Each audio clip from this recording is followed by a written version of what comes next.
आम्ही सारे खवय्ये. नमस्कार. रामदेव मसाले स्ट्रॉंग हिंग प्रस्तुत आम्ही सारे खवय्ये सहकुटुंब सहपरिवार मध्ये तुमच्या सगळ्यांचं खूप खूप खूप स्वागत आहे. आजकाल आपल्या नातेवाईकांपेक्षाही आपल्या जास्त जवळचे असतात ते म्हणजे आपले शेजारी. कारण कुठल्याही सुखदुःखाच्या प्रसंगी अगदी आपल्या हाकेवरती आपल्या जवळचे असतात. मग अशाच आपल्या दोन सख्ख्या शेजाऱ्यांना आज आपण भेटणार आहोत. त्यांची आपण ओळख करून घेऊया. तुमची ओळख करून द्या प्लीज. नमस्कार, मी दीपा पाटील. हे माझे मिस्टर सुजेश पाटील. या माझ्या शेजारणी सुवर्णा निजापकर आणि त्यांचे मिस्टर. नमस्कार, तुमचं स्वागत आहे आम्ही सारे खवय्येमध्ये. तुम्ही किती वर्षापासून शेजारी आहात?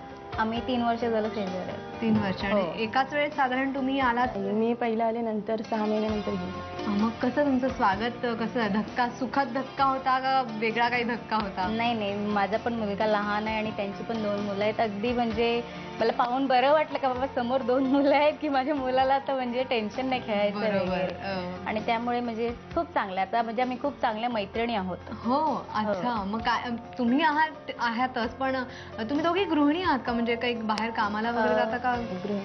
गृहिणीच आहात. मग तुमच्यापेक्षा जास्त तुमच्या मिस्टरांचं पटतं का नाही पटतं एकमेकांशी? नाही, आमचं दोघींचं जास्त त्यांचं म्हणजे ते कामामध्ये सकाळी ऑफिसला जातात, रात्री येणार, त्याच्यामुळे जास्त नाही. अच्छा. मग असं मिळून एखाद्या ठिकाणी कुठे तुम्ही फिरायला वगैरे कधी गेलेला आहात? नेहमी शॉपिंगला वगैरे फिरायला वगैरे जातो. आणि असा काही एखादा प्रसंग आहे का की जे आपण म्हणतो सख्खा शेजारी आला माझ्या मदतीला, तसं काही? माझ्या आईला जेव्हा अटॅक आला होता त्यावेळेला मी माझ्या मुलांना सोडून रात्री पनवेलला गेले होते. तेव्हा ह्यांनी माझ्या मुलांना सांभाळ, आणि त्यावेळेला एक्झाम होती. अच्छा, त्यांनी सांभाळलं. तुमच्या बाबतीत असं काही? नाही, मला पण काहीच टेन्शन नसतं. अच्छा. हां, म्हणजे मला कुठे पण बाहेर जायचं, मला मुलाचं जरा सुद्धा टेन्शन नसतं. त्या अगदी म्हणजे आईप्रमाणे सांभाळतात त्याला. म्हणून आता आम्हाला म्हणजे कुटुंबाप्रमाणे आम्ही राहतो. म्हणजे तुम्हाला टेन्शन नाही येत की नाही, जे पाहिजे तुमच्या मनाप्रमाणे तुम्हाला टाइमपास करता येतो, टेन्शन नाही घ्यायला लागत. असं साधारण शेजारी म्हटलं की साखर द्या ना, दूध द्या ना, हे संपलंय ते संपलंय, असं काही होतं का तुमच्याकडे? सगळ्यात आधी कोणी सुरुवात केली ह्याला, काही आठवतंय तुम्हाला? सर्वात आधी पहिली संक्रांत होती, त्यावेळेला ह्यांनी मला पहिला डिश पाठवली. आणि मला असं वाटत होतं की मी ह्यांना कशी देऊ, म्हणजे जास्त ओळख नव्हती त्यावेळेला, पण ह्यांनी दिल्यानंतर मी दिली. मग माझी डिश ह्यांना खूप आवडली. अच्छा. त्याच्यामुळे मग समजलं की आम्ही दोघी म्हणजे स्वयंपाक खूप छान करतो. मग ह्यांनी काय केलं की मग ते मला, आणि माझ्याकडे काय झालं की मी त्यांच्याकडे पाठवलं. बरोबर. अच्छा, तुमच्या दोघांचेही मिस्टर अजिबातच बोलत नाहीयेत? म्हणजे ते बोलतात ना, म्हणजे तुम्ही त्यांना बोलायला चान्स देता ना? मेन म्हणजे का नाहीच मिळत तुम्हाला चान्स बोलायचा? मिळतो का? तुमची एकमेकांबद्दल बरोबर काय रिलेशन आहे? का तुमचं जमतं काय एकमेकांबरोबर? जसं तुम्ही एकत्र जमलात की साधारण ह्यांनी बनवलेल्या ह्यांच्या हातचं तुम्ही काही पदार्थ वगैरे खाल्लेत की नाही? त्यांना तुम्हाला पुरणपोळी आवडते, आणि तुम्ही यांच्या हातचं बनलेलं काय आवडतं तुम्हाला? नॉनव्हेज. तुमचं नॉनव्हेज खूप छान होतं का? डिमांड असते त्याची, त्यामुळे मग ठरलेला असा काही वार आहे का की ज्या वारी यांचं आलंच पाहिजे नॉनव्हेज, किंवा अमुक पदार्थ आलाच पाहिजे, वा अशी काही फरमाईश करतात? संडेला वगैरे केलं की मी केली की ह्यांच्याकडे, ह्यांची डिश माझ्याकडे. इतर वेळेला पण वेगळी काही डिश केली की मग आम्ही एकमेकींना देतो टेस्टिंगला.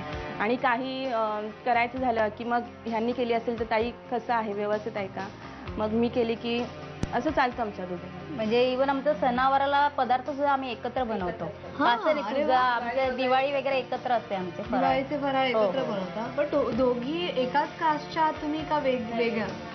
मग तुमच्या पद्धती वेगळ्या असतील ना, मग तरी पण पदार्थ एकत्र तुम्ही बनवता. तुमच्याकडे काय तिखट, तुमच्याकडे कमी तिखट काय असं काही आहे का? असं काय नाही, सेम. त्यामुळे मेजर प्रॉब्लेम नाही. आता म्हणजे मराठी म्हटलं का जरा झणझणीत आणि तिखटच आपली पसंती, पहिली पसंती तीच असते. बरोबर.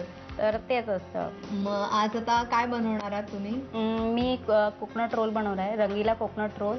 आणि मग ते स्वीट डिश आहे म्हणून ह्या शंकरपाळ्या, स्टफ शंकरपाळ्या बनवणार आहे. स्टफ शंकरपाळे. अरे वा, दोन्ही छान नावं खूप छान वाटतात. तर आपण लवकर बनवायला सुरुवात करूया. सगळ्यात आधी कोण बनवणार? मी बनवते. तुम्ही बनवता? मग आम्हाला जरा साहित्य सांगा. हो, चालेल. हा ओला नारळ आहे, मी तो खवून घेतलेला आहे. ही साखर आहे, साधी साखर वाटून घेतलेली आहे. पिस्त्याचे काप आहेत, वाटलेला पिस्ता आहे, गुलकंद आहे, रोज एमेशियल आहे, साजूक तूप आहे, काजू पूड, आणि हे कंडेन्स मिल्क, हे मिल्क पावडर आहे. सगळ्यात आधी काय घालायचं? सर्वात आधी आपण नारळ घेऊया आणि हा कढाईमध्ये टाकूया. ओला नारळ ना? हा ओला नारळ मी खवून घेतलेला आहे. आणि जितका आपण नारळ घेऊ ना त्याच्या अर्ध्या प्रमाणात आपल्याला साखर टाकायची. अच्छा. आणि ही साधी साखरच मी जरा वाटून घेतलेली आहे. अच्छा. त्यामुळे काय होतं त्याचा बेस जरा चांगला बनतो. तुम्हाला फार आवड आहे का जेवण बनवायची? हो किंवा हो अशी? खूपच. इवन म्हणजे कुकिंग क्लासेस सुद्धा मी घेते. तरीच तुम्ही ज्या प्रकारे बोलता आणि जसं सांगता तसं कळतंय की तुम्ही फार एक्सपिरियन्स्ड कुक आहात. नाही कुकिंग क्लासेस मला म्हणजे चालूच असतात हा. आणि मला खूप आवडतं घ्यायला. आणि तुम्ही कोणाकडनं शिकलात वगैरे का आपणहूनच? आपण कारण घरी म्हणजे सर्व जरा कुकच असल्या कारणाने अच्छा. ते आधीपासून म्हणजे मी शाळेत होती तेव्हापासूनच म्हणजे जेवण बनवते आणि कुकिंग क्लासेस तर मी जवळजवळ 6 का 7 वर्ष झालं घेते. अरे वा. आणि तुमच्या शेजारणी त्यांना तुम्ही कधी शिकवलंय का काही बनवायला नवीन? त्या हो, त्या हो. तुमच्या क्लासला येतात का? क्लास म्हणजे त्यांचा रोजचाच क्लास आहे म्हणा.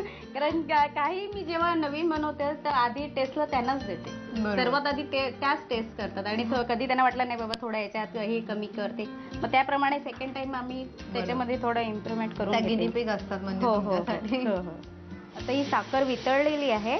यामध्ये आपण कंडन्स मिल्क टाकूया. बरं. घालता तुम्ही का? हो. हे साधारण किती घ्यायचं?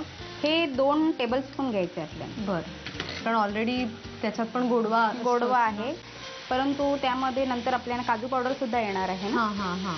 त्याच्यामुळे ते बरोबर होऊन जातं. बरोबर. नाही तर तुम्ही कमी जास्त प्रमाण करू शकता. बरं. त्यानंतर ही काजूची पूड आहे ती टाकायची आहे. पूर्ण टाकायची. अच्छा. हे चांगलं मिक्स करून घ्यायचं आपल्याला. बरं. आणि याचा गोळा नाही बनवायचा कारण नेहमी वड्या वगैरे पाडायच्या असल्या का गोळा बनवला. बरोबर. हां कारण हे आपल्याला थोडं सॉफ्टनेस पाहिजे एकदम हार्ड वड्या नाही पाहिजे आपल्याला. बरोबर. हां म्हणून थोडे म्हणजे हे बघा एक जीव झालं पाहिजे. हां. त्यानंतर फार घट्ट नाही होऊ घट्ट नाही होऊन द्यायचं ते सुक्कं नाही खाताना होऊन हां द्यायचं. सॉफ्ट हां. वाटलं पाहिजे. बरोबर. आता हे इतकं चांगलं झालं की गॅस बंद करायचा त्यानंतर मिल्क पावडर मिक्स करायची. अच्छा. ही मिल्क पावडर आहे. ही पण साधारण 2 चमचे? हां 2 टेबलस्पून आहे. गॅस बंद करून जर आपण बनवलं का त्याला म्हणजे थोडा थिकनेस येईल. गरम गरम मध्येच बनवलं का ते नरमच राहील. बरोबर. त्याकरिता गॅस बंद करून मिल्क पावडर टाकायची आहे. अच्छा. आता काय करायचं आपण? याचे आपण आता 3 भाग करायचे आहेत आणि एका भागामध्ये गुलकंद आणि रोज इमल्शन टाकायचा आणि एका भागमध्ये पिस्त्याचे काप आणि वाटलेला पिस्ता टाकायचा की जेणेकरून त्याला ग्रीन कलर येईल. आता आपण याचे 3 भाग करूया. 3 वेगवेगळे कलर आपण बनवून घ्यायचे. हो. ठीक आहे. आता आपण रंग देऊया त्यांना. हो. आता एक बेस आपला व्हाईटच आहे तो बाजूला ठेवूया. त्यानंतर काय करूया एक आपल्याला रोज फ्लेवर द्यायचा. त्यासाठी मी गुलकंद वापरलेला आहे. नॉर्मली मिठाईमध्ये गुलकंद तर वापरलं जात नाही. ते छान म्हणजे एकत्र आपल्याला 2-3 फ्लेवर खायला मिळतात. बरोबर. हे रोज इमल्शन आहे. हे 4-5 थेंब टाकायचं आहे. बरं. याला चांगल्या प्रकारे मिक्स करायचं आहे. आता हा एक बेस झालेला आहे पिंक कलरचा. हो. आता त्यानंतर आपण पिस्त्याचा फ्लेवर देऊया. बरं. हा केशर पिस्ता आहे. हा स्पेशली म्हणजे याला ग्रीन कलर भरपूर असतो. नॉर्मली पिस्ता बघ कसा येलो असतो पण तू जर केशर पिस्ता माहितलं का त्याला खूप चांगला ग्रीन आणि कलर आकार पण त्याचा कमी हां, म्हणजे हे छोटा बघा. असतो. हे बघा. चपटा. अच्छा. हे पण टाकायचं? हा पिस्त्याचे काप पण टाकायचे आहे. बरं बरं. आणि हे मिक्स करायचं आहे.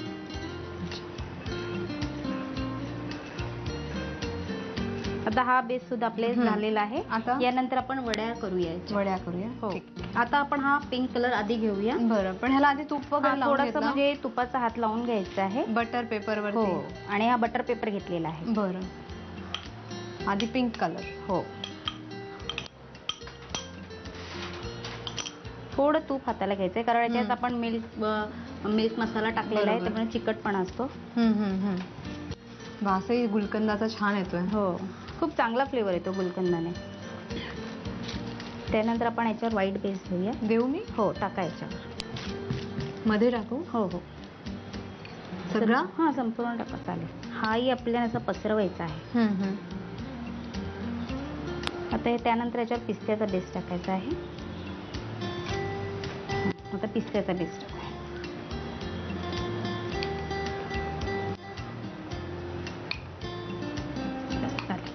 हो हो. हाही पसरवून घ्यायचा आहे.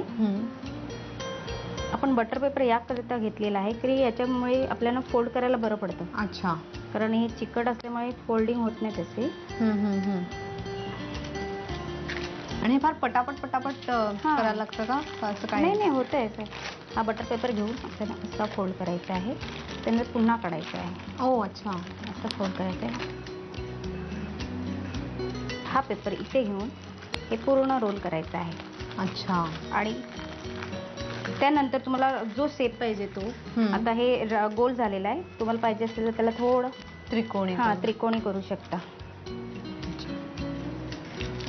आणि त्यानंतर फ्रीजमध्ये 1 तासासाठी ठेवायचं आहे. 1 तासभर फ्रीज म्हणजे ते सेट होऊन जाईल. अच्छा, मग आपण फ्रीजमध्ये आपण 1 तासासाठी ठेवूया.